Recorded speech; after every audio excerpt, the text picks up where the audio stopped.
चलो तो आज शुरू करते हैं जॉइंट हिंदू फैमिली का चैप्टर है ना। तो पहला पॉइंट हम देखते हैं। फ्रॉम एंशियंट टाइम से, पुराने ज़माने से ये देखा गया है कि हिंदू सोसाइटी जो है ये किसी एक इंडिविजुअल पर्सन के द्वारा नहीं बनाई गई है, ये बहुत सारे लोगों को मिला के बनाई गई है, ठीक है। और इसमें फैमिली जो है वो यूनिट है और ऐसे सारी यूनिट्स मिला के एक सोसाइटी बनती है, ठीक है। तो ये हमारे पहले 3 पॉइंट हो गए। अब हम देखेंगे कैसी होती है जॉइंट फैमिली। फादर होते हैं, पहले फादर हो गए। फादर मीन्स कर्ता। अभी हम इनको हमारे घर का मुखिया समझ लेते हैं, ठीक है। उनके बच्चे ए बी हो गए, फिर उनके बच्चों के बच्चे सी डी ई एफ, फिर उनके भी बच्चे ए बी और ए बी।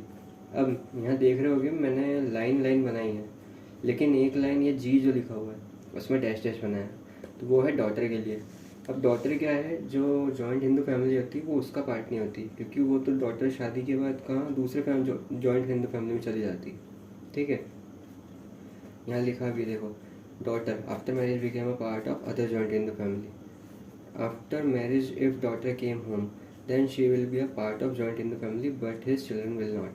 अगर शादी के बाद जैसे हस्बैंड की डेथ हो जाती है और फैमिली वाले उनको रखते नहीं हैं, तो उस पार्ट में डॉटर अपने जब घर आ जाती है अगर, तो वो रहेगी तो पार्ट जॉइंट हिंदू फैमिली का, लेकिन उसका जो बच्चा रहेगा वो जॉइंट हिंदू फैमिली का पार्ट नहीं रहेगा, ठीक है। अब इलेजिटिमेट सन होता है, वो भी जॉइंट हिंदू फैमिली का पार्ट होता है, ठीक है। अनबॉर्न चाइल्ड, तो वो अनबॉर्न चाइल्ड पार्ट अपनी जॉइंट हिंदू फैमिली का नहीं होता, वो ओनली टैक्सेशन पर्पज़ के लिए होता है, ठीक है। चौथा पॉइंट आ जाता है अपना addition and removal of members. तो एडिशन कैसे करते हैं? एडिशन हम अपनी फैमिली कैसे बढ़ाते हैं? सबसे पहले तो शादी करते हैं, शादी के बाद बच्चे होते हैं, ठीक है। तो पहला मैरिज हो गया, दूसरा बर्थ हो गया, तीसरा अपन ले सकते हैं एडॉप्शन, ठीक है। अगर आपने किसी बच्चे को अडॉप्ट किया है तो वो भी आपकी जॉइंट हिंदू फैमिली का पार्ट हो जाएगा। अब रिमूवल कैसे होता है? तो या तो डेथ हो जाती है या कन्वर्जन हो जाता है, ठीक है। कोई अपना धर्म कन्वर्ट कर लेता है और चले जाता है, ठीक है। और उसके बाद तीसरा पॉइंट है मैरिंग अ नॉन हिंदू। अगर आपने किसी नॉन हिंदू से शादी कर ली है तो भी आप जॉइंट हिंदू फैमिली का पार्ट नहीं देते। और चौथा हमारा by giving a member in adoption to someone.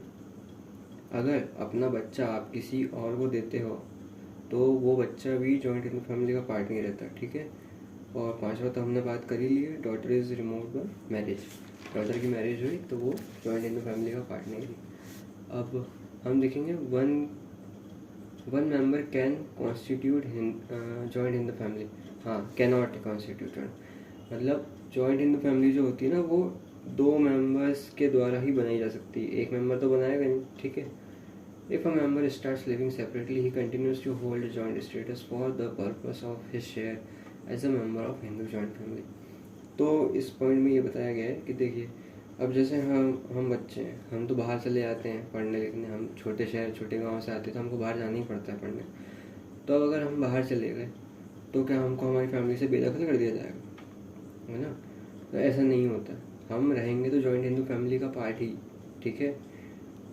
हम जा इसलिए रहे क्योंकि हमको पढ़ना है, हमको आगे बढ़ना है, इसलिए। यहाँ पे एक केस भी है बहुत, एक जजमेंट, एक केस है वी एम पटेल वर्सेस के एम पटेल 2000 का केस है ना। वो भी इसी चीज़ पे कि भाई अगर तुम बच्चा है जो बाहर चले गया है, वो खुद का कमा धमा रहा है, तो इसका मतलब ये थोड़ी ना है कि जो वो जॉइंट हिंदू फैमिली का पार्ट नहीं, वो तो रहेगा ना भाई, ठीक है। अब हाँ, joint Hindu family is not a juristic person. अब जूरिस्टिक पर्सन कौन सी वाला है? तो जूरिस्टिक मतलब, पहले जूरिस्टिक समझ लेते हैं, मीन्स ये होता है कंपनी। समझ लिया आपने डोमिनोज का पिज़्ज़ा खाया, उस पिज़्ज़ा में इंसेक्ट निकले, मतलब कोई भी कीटाणु, कॉकरोच ही निकल गया समझ लो, तो आप डोमिनोज पे केस कर सकते हो, ठीक है। काउंटर वाले भैया को थोड़ी केस करोगे, डोमिनोज पे करोगे ना, ठीक है। लेकिन जो जॉइंट हिंदू फैमिली होती है आप उस पर केस नहीं कर सकते, उस पर उनके अगेंस्ट केस नहीं कर पाओगे। इसी पे एक केस है अच्छा खासा, छोटे लाल वर्सेस झंडे लाल, ये ऑल इंडिया रिपोर्टर 1972 ये केस है। ऑल इंडिया रिपोर्टर से याद आया, ये एब्रीविएशन, इसका भी वीडियो लाऊंगा मैं, ठीक है। ये एब्रीविएशंस रहते हैं बहुत सारे हैं, करना पड़ेगा अपने को। फिर तीसरा है अपना difference between joint Hindu family and Hindu undivided family. तो अब क्या ये दोनों शब्द सेम है? तो यार सेम तो नहीं है। मतलब एक तरीके से कह सकते हैं थोड़ा बहुत सही है, थोड़ा बहुत नहीं भी है।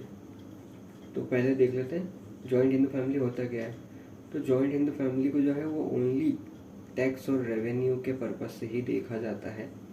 जैसे कि आप section 2 sub section 9 of Indian income tax act 1922 ये डिफाइन करता है कि हिंदू अनडिवाइडेड फैमिली है वो सिर्फ एक पर्सन है, ठीक है। लेकिन ऐसा एक पूरा टर्म जो है इनकम टैक्स एक्ट में डिफाइन नहीं किया गया है कि ये हिंदू अनडिवाइडेड फैमिली कोई डेफिनेशन है या कुछ, ठीक है। अभी आप समझ लीजिए कि वो एक टैक्स और रेवेन्यू के पर्पज से ही है। अगला अपन आते हैं difference between joint Hindu family and Hindu undivided family. तो the Mitakshara doctrine of joint family property is founded upon existence of an undivided family as a corporate body. तो मिताक्षरा स्कूल जो आपने सुना होगा, हमारे स्कूल्स ऑफ हिंदू जो हैं उसमें ये बताया गया है कि जो अपना जॉइंट हिंदू फैमिली है ये कॉर्पोरेट बॉडी है, ठीक है। और अगर there can be a joint Hindu family even when they don't own a property, अगर किसी जॉइंट हिंदू फैमिली के सदस्य के पास प्रॉपर्टी नहीं है तो भी वो कहलाएगी जॉइंट हिंदू फैमिली ही। वहीं पे अगर हम हिंदू अनडिवाइडेड फैमिली देखें तो वही टैक्स और रेवेन्यू की हमने बात कर ही ली थी। और there can't be Hindu undivided family if there is no property. अगर हिंदू अनडिवाइडेड फैमिली के पास प्रॉपर्टी नहीं है तो वो हिंदू अनडिवाइडेड फैमिली कहलाएगी ही नहीं। उसमें प्रॉपर्टी होना चाहिए तभी आप हिंदू अनडिवाइडेड फैमिली कहलाओगे, ठीक है। तो ये था हमारा जॉइंट हिंदू फैमिली और हिंदू अनडिवाइडेड फैमिली के ऊपर का आज का डिस्कशन।